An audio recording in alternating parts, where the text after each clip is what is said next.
I'm Jessie Brightly, and I am so passionate about inspiring, empowering, and educating my fellow offbeat creatives just like you to uncover your calling and launch what you love with confidence and clarity. Be sure you stay tuned until the end when I'll give you my top tip to stop your negative self-talk.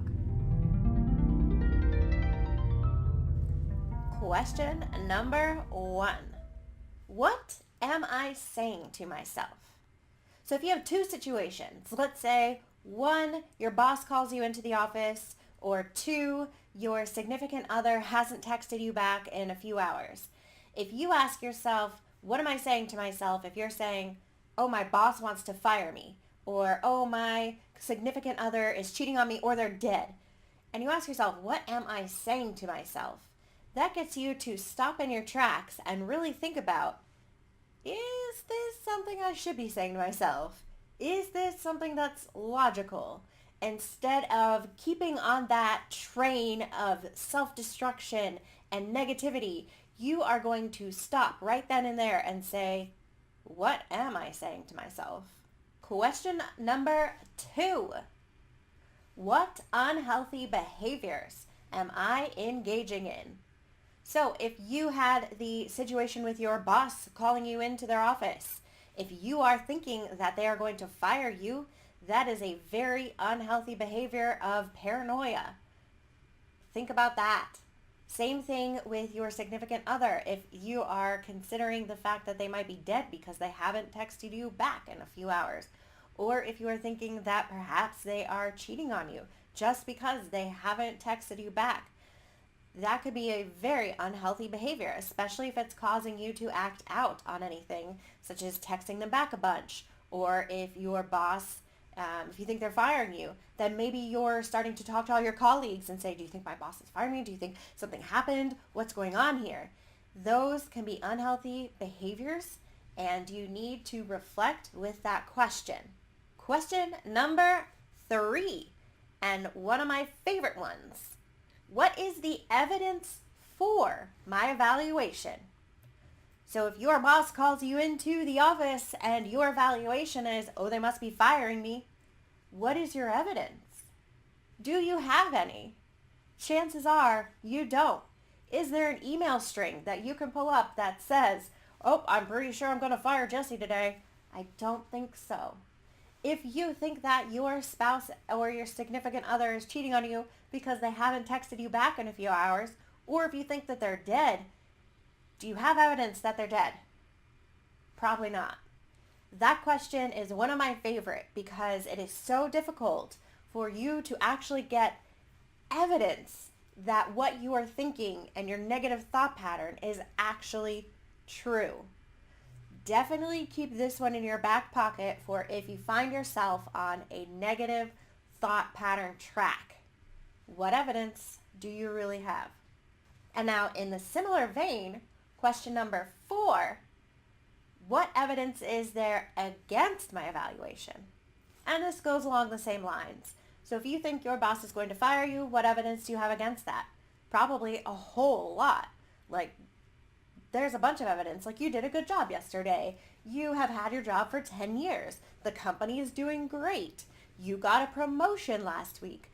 There's a bunch of evidence surrounding you against your evaluation that you just aren't aware of, and that if you stop and you think about it, I bet you can find it. Question number 5. How much do I believe my evaluation on a scale of 0 to 100%? And this is where I really want you to use your logical brain and give it a solid number. Not just like 10% or 90%, but like really think about it. So 67% or 26%. Really consider it and use that evaluation of how much evidence do I have for, or how much evidence do I have against? And look at those two and see, yeah, okay, this is going more toward the 75% I don't believe it. And be honest with yourself here. Question number 6. is it helpful for me to think this way?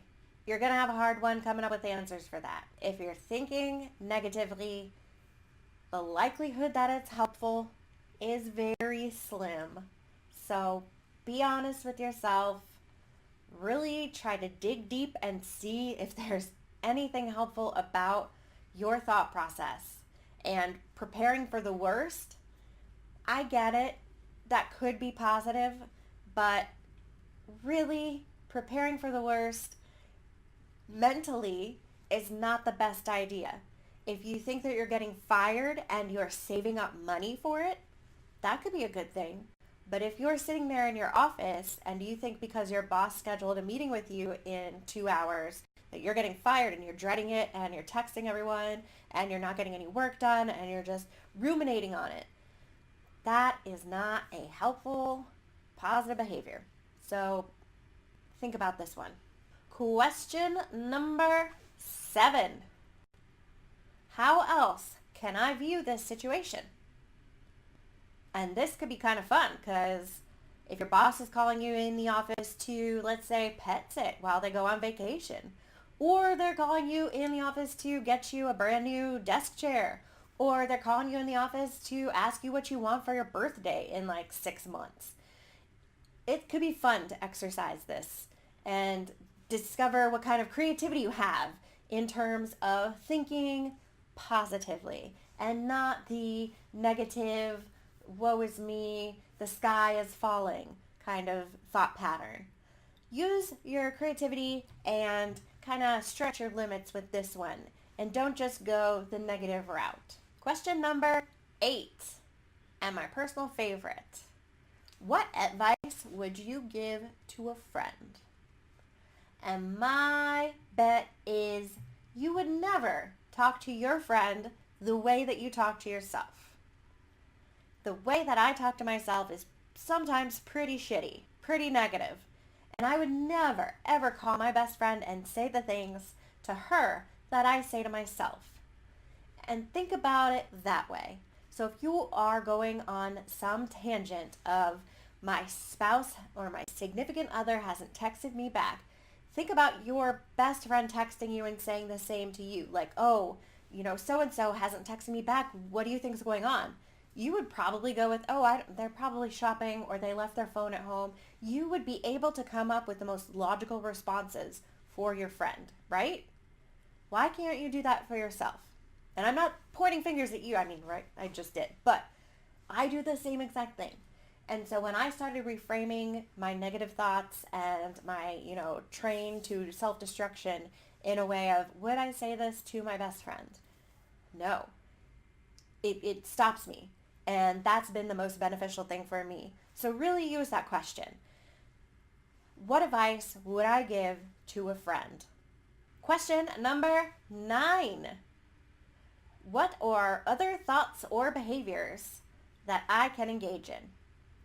So what are other thoughts, other behaviors, other ways that I can interpret the situation that I can respond with? I can go for a walk. I can clear my mind completely and not even think about this.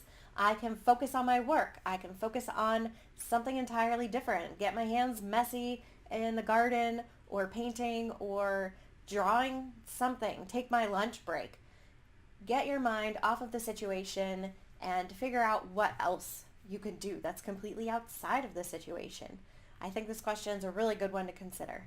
And finally, question number 10. A healthier evaluation is, and then whatever it is.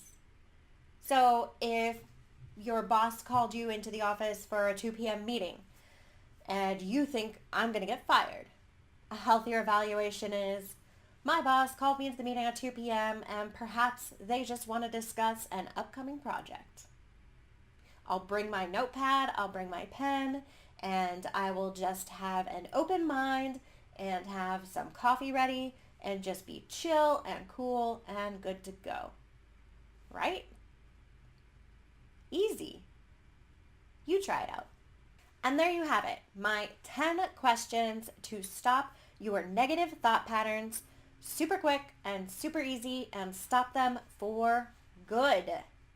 And I promised you in the beginning of the video that I would tell you my number one top tip to stop your negative self-talk. Remember when I said to you in the questions to ask yourself what advice you would give to a friend? Apply that to your negative self-talk. If you are saying to yourself, oh, you're failing at this. Oh, you look hideous in this outfit. Oh, you can't do that. Oh, of course you're not succeeding in this because of this, this, and this. Would you say that to a friend? Start filtering everything that you are saying to yourself through the mindset of, would I say this to my best friend? And better yet, would you say this to a child? I want you to start speaking to yourself as if you would speak to 6-year-old you. Would you ever say to 6-year-old you, oh, you look like trash in that? Or, no, of course you can't take that public speaking engagement because you have no experience speaking publicly.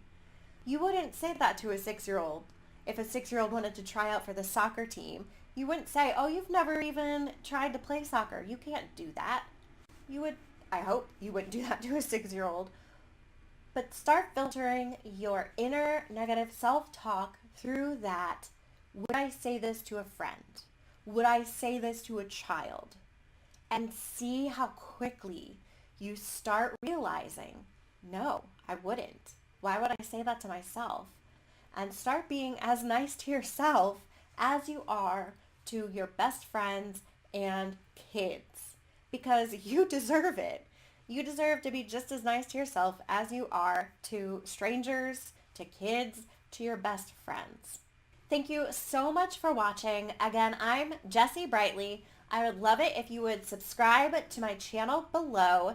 If you like this information and transformational topics, definitely check out these videos over here and click that little alarm button next to the video and the subscription, and you will get notified every time that I drop something new on YouTube. I hope you have a fantastic week. Cheers to creating.